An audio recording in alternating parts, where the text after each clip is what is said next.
СДСМ денес го обвинија премиерот Христијан Мицковски за свесно дозволување на трговците да ги подигнат цените, карактеризирајќи ги политиките како измама и дека јасно покажуваат дека тие се насочени кон заштита на интересите на елитата. Откако мерката со кошничката доживеа целосен дебакал, а Мицковски им дозволи на големите трговци да профитираат на грбот на граѓаните, многу провидни и ефтини се овие изговори кои сега ги пласираат.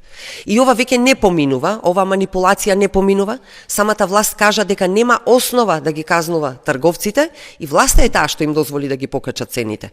За 6 месеци владата на ВМРО дозволи граѓаните да живеат посиромашно, како во време на економска криза, изјавија од СДСМ.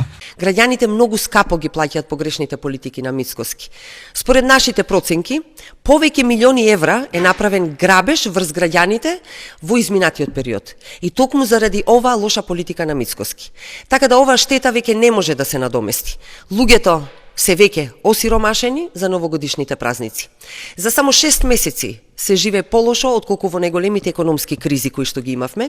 За политиката која доведе до осиромашување на граѓаните точно пред празниците, тие прашаа. Значи целта на политиките кои што ги води Мицковски докажуваат дека се во интерес на бизнисот, а воопшто без никаква грижа за граѓаните. И прашањето е што им должи Мицковски на трговците што ги остави да ги плячкаат токму вака граѓаните, посебно сега пред новогодишните празници.